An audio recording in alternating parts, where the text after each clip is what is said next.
Shalom, selamat berjumpa, semangat. Teman-teman yang dikasihi di dalam nama Tuhan Yesus Kristus, saya bersyukur karena sampai dengan detik ini kita masih bisa bertemu, kita masih bisa bertatap muka secara virtual di dalam proses pembelajaran secara daring pendidikan agama Kristen. Teman-teman yang dikasihi dalam nama Tuhan Yesus, di dalam kesempatan hari ini kita akan membahas topik yang berikut mengenai konsep-konsep penghapusan dosa. Ya.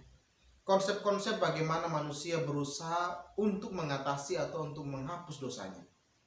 Nah, yang menjadi dasar dari pada topik pembahasan kita pada hari ini yaitu bahwa Allah memiliki hakikat yang suci, bahkan dikatakan maha suci, ya, di atas daripada kesucian, di atas daripada kekudusan itu sendiri. Sehingga di dalam kemahasucian, kemahakudusannya tersebut, Allah tidak sama sekali mengizinkan dan memperbolehkan dosa itu ada di hadapan Allah atau ada di sekitar Allah. Sama sekali itu tidak boleh. Ya, sehingga Tuhan membenci orang-orang yang jahat, membenci orang-orang yang tidak benar, membenci orang-orang yang berdosa. Dan Allah yang Maha Suci sama sekali tidak mengizinkan dosa. Nah, hal yang perlu kita juga perhatikan baik-baik yang kedua berhubungan dengan topik kita tentang konsep penghapusan dosa, bahwa dosa itu sendiri, ya, yang memisahkan antara manusia dengan Allah. Ya. Dosa dia menjadi sebuah jurang pemisah antara Allah yang Maha Kudus dengan manusia yang sudah tercemar oleh dosa. Firman Tuhan di dalam Yesaya pasal 59 ayat 2 tertulis bahwa tetapi yang merupakan pemisah antara kamu dan Allahmu ialah segala kejahatanmu, yaitu segala dosa-dosamu. Nah, maka teman-teman yang dikasih dalam nama Tuhan Yesus Kristus, agar manusia bisa diterima di hadapan Allah, manusia bisa bergaul kembali dengan Allah, manusia bisa berhubungan lagi secara karib, secara intim dengan Allah, seperti layaknya manusia yang mula-mula, Adam dan Hawa, yang memiliki hubungan yang baik awalnya dengan Allah sebelum jatuh ke dalam dosa, maka semua dosa-dosa itu harus dihapuskan, ya. Semua dosa-dosa itu harus disingkirkan, harus dibuang, harus diatasi, baru manusia bisa bergaul dengan Allah. Nah, yang menjadi pertanyaan bagi kita adalah apa yang harus dilakukan oleh manusia untuk menghapus dosanya? Apa yang harus kita lakukan? Saya dan Anda semua, apa yang harus kita lakukan supaya dosa-dosa kita itu bisa dihapuskan dan kita bisa memiliki hubungan yang baik lagi dengan Tuhan?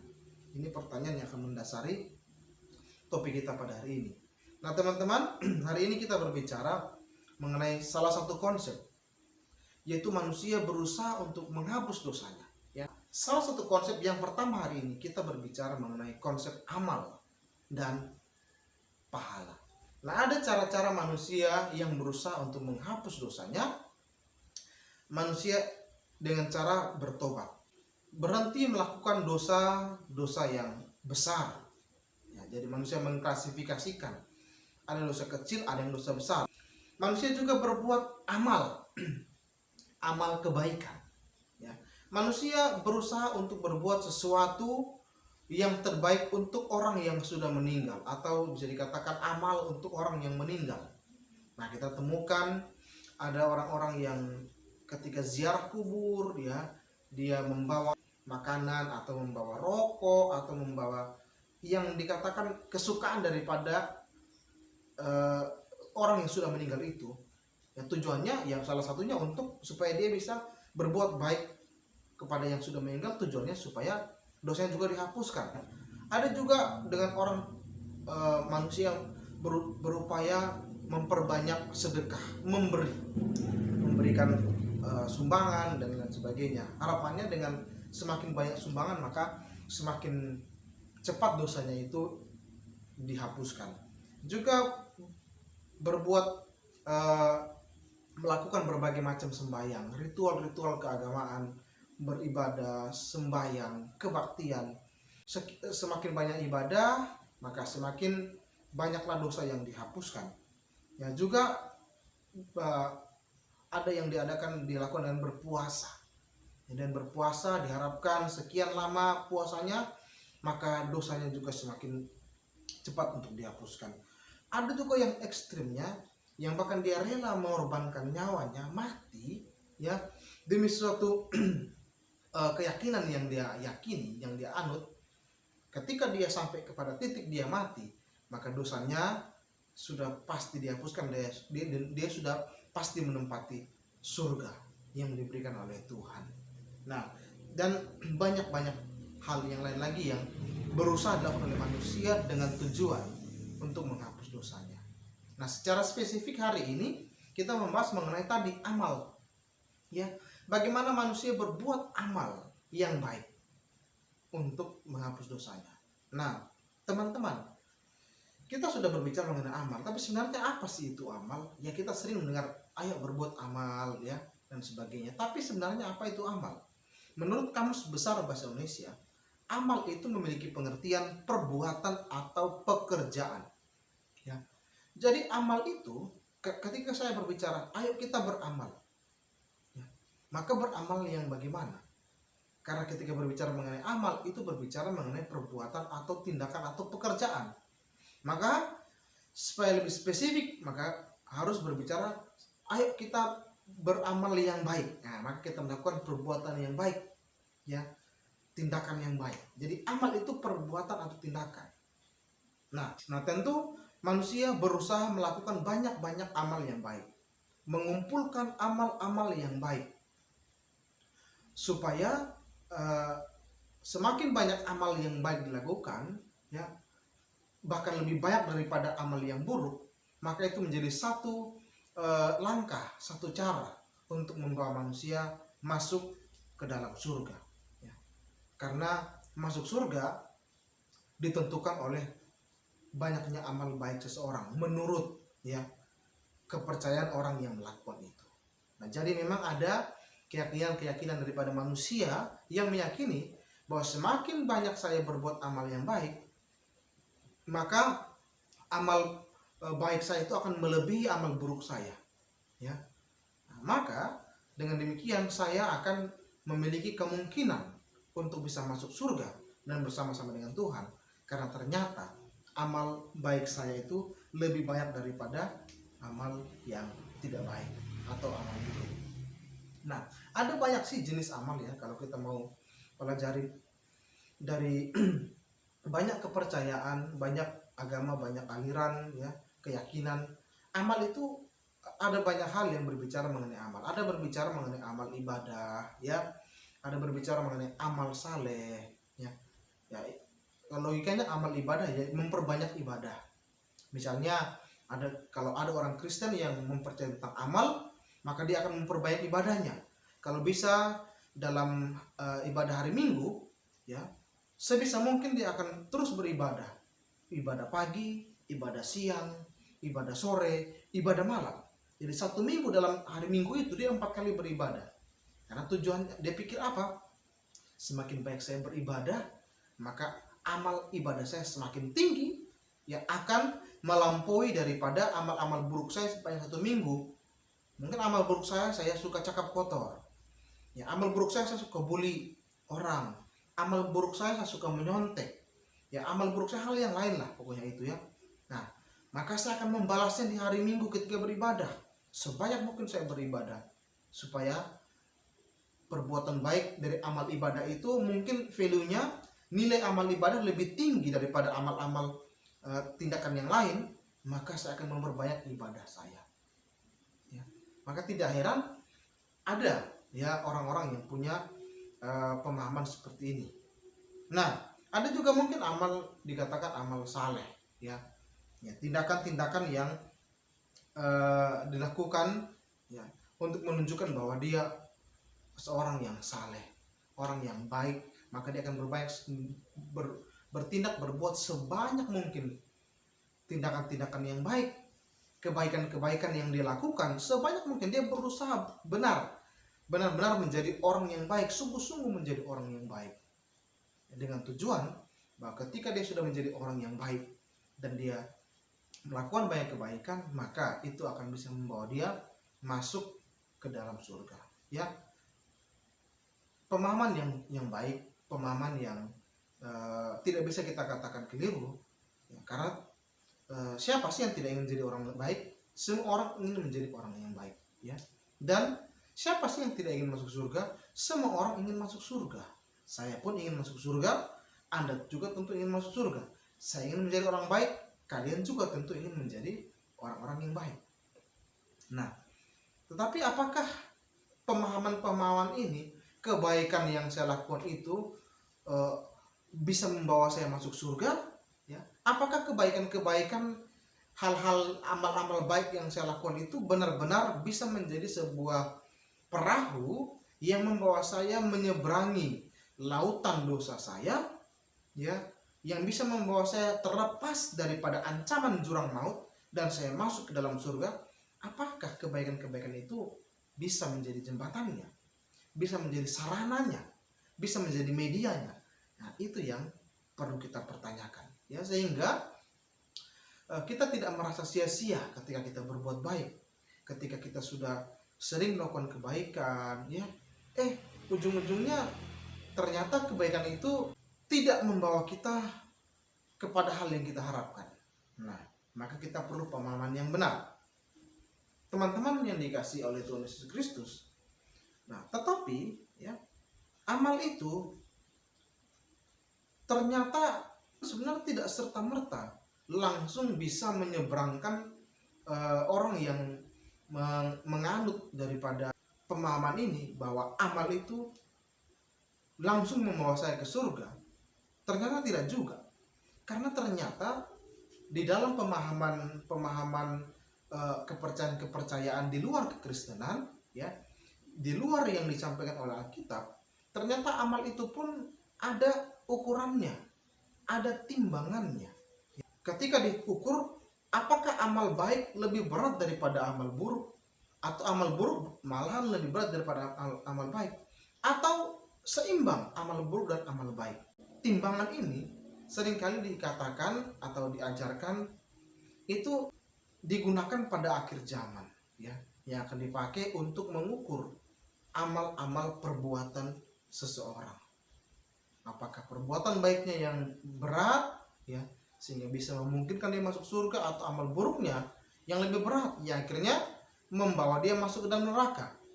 Artinya ini kan yang saya katakan tadi, akhirnya sia-sia amal baik yang sudah saya lakukan setiap kali dalam kehidupan saya selama saya hidup, ujung-ujungnya ketika ditimbang lebih berat amal yang buruk. Ujung-ujungnya saya juga masuk ke dalam neraka. Nah, teman-teman, coba kamu mengevaluasi dirimu, ya.